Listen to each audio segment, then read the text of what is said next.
My name is Ahmad. I'm 34 years old, and I'm the son of Imam Hassan al-Rashid.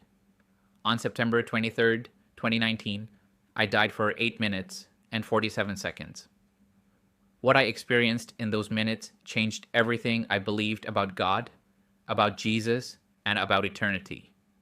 I collapsed right there on my prayer rug, in front of my father's congregation. It happened during Maghrib prayers on that Tuesday evening. The mosque was filled with the familiar sounds of worship, the rustling of prayer rugs, the gentle murmur of voices reciting the Quran. I had been leading a section of younger men in prayer, just as my father had taught me since I was a boy. The scent of incense hung in the air, and the golden light from the chandeliers cast peaceful shadows across the carpeted floor. I was in the middle of reciting Al-Fatiha when the pain struck. It felt like someone had reached inside my chest and squeezed my heart with an iron fist. The Arabic words I had spoken thousands of times suddenly caught in my throat. My vision blurred, and the ornate calligraphy on the mihrab wall began to swim before my eyes. One moment I was prostrating myself before Allah, my forehead pressed against the soft carpet, and the next moment I was floating somewhere above, watching my own body collapse onto that same prayer rug. The sensation was impossible to describe. Imagine suddenly being outside your own skin, looking down at yourself from the ceiling.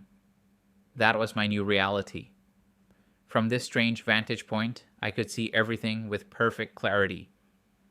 My father rushed from his position at the front of the mosque, his white beard flowing as he dropped to his knees beside my motionless form.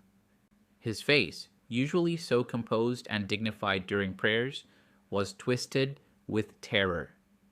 I watched him place his ear against my chest, then begin pressing rhythmically on my sternum with both hands. The other congregants formed a circle around us. I could see their lips moving in desperate prayers, their hands raised toward heaven. Some were crying. Others were calling for an ambulance on their phones. The peaceful atmosphere of worship had transformed into chaos in mere seconds. But here is what struck me most profoundly. I felt completely at peace floating there above the scene. While my father cried out, "Ya Allah, save my son," and tears streamed down his weathered cheeks, I experienced no pain, no fear, no panic. I was simply observing, as if watching a movie of someone else's life. I tried to reach out to him, to comfort him, to tell him I was perfectly fine. I kept shouting, "Baba, I'm here. I'm right above you." But my voice made no sound that anyone could hear. My hands passed through the air like mist. I was present, but completely unable to interact with the physical world I had always known. The paramedics arrived and began working on my body with electric paddles and injections. Each time they shocked my heart, I felt a strange tugging sensation, as if something was trying to pull me back down into that lifeless form. But I remained floating, watching, and slowly becoming aware that I was being drawn away from this earthly scene, toward something far beyond the walls of our mosque. The pulling sensation grew stronger, and suddenly I found myself moving away from the mosque, away from my father's desperate prayers, away from everything I had ever known. It was not like traveling through physical space. There were no walls or doors to pass through, no sense of distance or direction. I simply moved from one state of being to another, as if crossing invisible thresholds between worlds. Then came the darkness. This was not the gentle darkness of nighttime, or the peaceful darkness of closing your eyes to sleep. This darkness was alive, pressing against me from all sides like a living thing, with weight and presence. It felt ancient and vast, older than time itself. I could sense that I was no longer anywhere near Earth, no longer in any realm that human words could properly describe. The silence was absolute.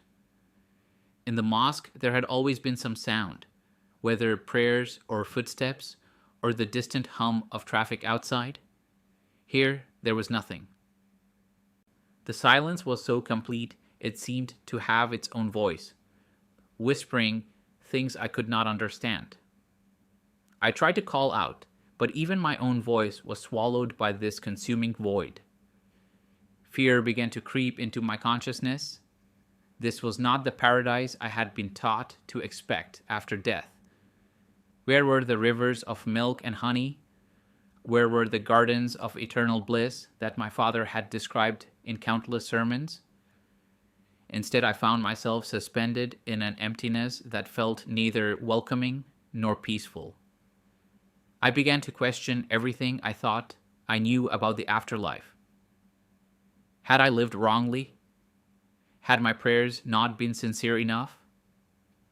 Had I somehow failed to please Allah despite a lifetime of devotion? The doubt was more terrifying than the darkness itself. Here I was, the son of an Imam, a man who had memorized large portions of the Quran, who had never missed the 5 daily prayers, and yet I found myself lost in this cosmic emptiness. But then, in the distance, I saw something that changed everything. A light appeared, tiny at first, like a single star in an endless night sky. But this was not ordinary light. It pulsed with life and warmth, and somehow, impossibly, it seemed to know I was there. The light was calling to me, not with words or sounds, but with a pull that went deeper than my mind, deeper than my emotions, straight to the core of my being. As I focused on this light, it began to grow larger and brighter. The oppressive darkness started to recede, not as if the light was pushing it away, but as if the darkness was choosing to step back out of respect. The silence began to fill with something that was not quite music but was more beautiful than any sound I had ever heard. I found myself moving toward this light without any conscious decision to do so. It was drawing me forward with an irresistible magnetism, and with each moment that passed, I felt more peace than I had ever experienced in my earthly life. The fear melted away, replaced by anticipation and a growing sense that I was approaching the most important moment of my existence. I knew, somehow, that everything I thought I knew about God, about truth, about reality itself, was about to change forever. As I drew closer to the light, it began to take shape, and what I saw defied everything I had been taught my entire life. There, standing in the center of that brilliant radiance, was a man. But this was not just any man. He was clothed in light itself, yet I could see his features clearly. His hair was like burnished bronze. His eyes held depths of compassion I had never imagined possible, and his presence radiated a love so pure and powerful that it made every earthly expression of love seem like a pale shadow. The moment I saw him, I knew exactly who he was, even though my mind rebelled against the recognition. This was Jesus, the one my father had taught me was merely a prophet, a good teacher, but certainly not divine. Yet standing before him now, I could feel the unmistakable presence of deity. Every cell of my being recognized his authority, his majesty, his perfect holiness. His eyes met mine, and in that instant, I felt completely known. Not just the surface details of my life, but every thought I had ever harbored, every secret doubt, every moment of private struggle with faith, every time I had pretended to be more pious than I truly felt. He saw it all, and yet his gaze held no condemnation, only an overwhelming tenderness that brought me to my knees. He spoke, but not with audible words. His voice resonated directly in my spirit, bypassing my ears entirely. I am the way, the truth, and the life, he said, and each word carried the weight of absolute reality. No one comes to the Father except through me. My mind immediately protested. But I am Muslim, I wanted to cry out. You are just a prophet. My father taught me that calling you the Son of God is blasphemy. Yet even as these thoughts formed, I felt their weakness in the presence of this overwhelming truth standing before me. Jesus smiled, and in that smile was infinite patience. He began to show me scenes from my own life, not as memories, but as living experiences I was reliving in his presence. I saw myself as a young boy, secretly wondering if there might be more to God than the rules and rituals I had been taught. I saw moments when I had felt spiritually empty despite perfect adherence to Islamic practices. I witnessed times when I had gazed at the stars and sensed a longing for something my religion could not quite satisfy. I have been calling to you your entire life, Jesus said, his voice full of gentle love. Every sincere prayer you offered reached my ears. Every time you sought truth with a pure heart, you were seeking me. He showed me the crucifixion, but not as a historical event happening to someone else. I experienced it as if I were there, feeling the weight of his love as he willingly endured torture and death. For the first time, I understood that this was not the death of a martyr or a prophet, but the sacrifice of God himself, paying a price I could never pay for sins I could never undo. In that moment, all my theological training crumbled like dust, and I saw the truth with perfect clarity. Jesus extended his hand toward me, and suddenly my entire life unfolded before us like a vast tapestry. But this wasn't a judgment or condemnation. Instead, I was seeing my life through the eyes of perfect love, understanding for the first time how God had been pursuing me, even when I thought I was pursuing him through Islam. I saw myself at age 7, sitting in the mosque during Friday prayers, feeling a deep hunger in my soul that the ritual could not quite fill. Jesus was there in that memory, I realized now, drawing my heart toward truth even then. I witnessed my teenage years when I would sneak away to read philosophy books, searching for answers to questions I was afraid to ask my father. In each moment of genuine spiritual seeking, Jesus had been present, nurturing that hunger for something deeper. Every sincere prayer you offered reached my ears, he said, his voice carrying the warmth of absolute truth. When you prostrated yourself in the mosque, seeking the face of God with a pure heart, you were unknowingly crying out to me. I saw the night I had stayed up until dawn, weeping and pleading with Allah to reveal himself more clearly to me. I had felt so empty despite following every religious requirement perfectly. In that memory, I could now see Jesus standing beside me in the darkness of my room, his heart breaking with mine, longing to comfort me, but waiting for the moment when I would be ready to see him. He showed me instances when I had been protected from accidents that should have killed me. A car that swerved just in time, an illness that mysteriously healed overnight. Moments when I had felt an inexplicable peace during family crises. I have been watching over you always, Jesus said. I have been preparing your heart for this moment since before you were born. The revelation was overwhelming. Everything I had attributed to Allah's protection and guidance had actually been Jesus caring for me, loving me, preparing me for this encounter. I had been worshiping the true God all along, but through a veil that kept me from seeing his face clearly. Then Jesus presented me with a choice that would determine not just my eternal destiny, but my purpose for the remaining years of my earthly life. You can stay here with me now, he said, or you can return to tell others what you have seen. Your father and your community need to hear this truth. The desire to remain in his presence was almost unbearable. The peace, the love, the absolute certainty of being exactly where I belonged was unlike anything I had ever experienced. Earth seemed like a distant, troubled dream compared to this reality.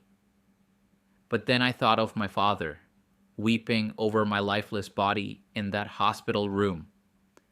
I thought of the thousands of Muslims in our community who were seeking God with sincere hearts but had never encountered the fullness of his love revealed in Jesus. Now ask yourself this question, just as I had to ask myself in that moment. What if everything you have been taught about Jesus was incomplete? What if the God you have been seeking your entire life has been waiting to reveal himself more fully than you ever imagined possible? I made my choice to return and immediately felt myself being pulled back through the light toward my physical body.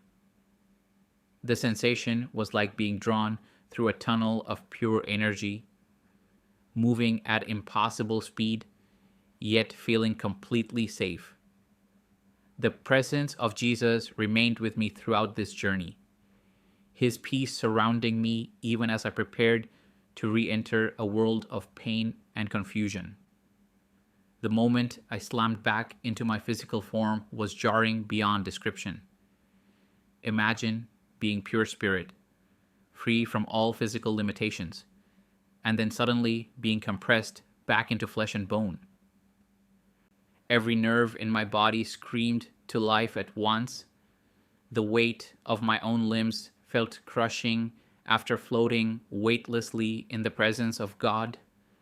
My lungs burned as they struggled to remember how to breathe.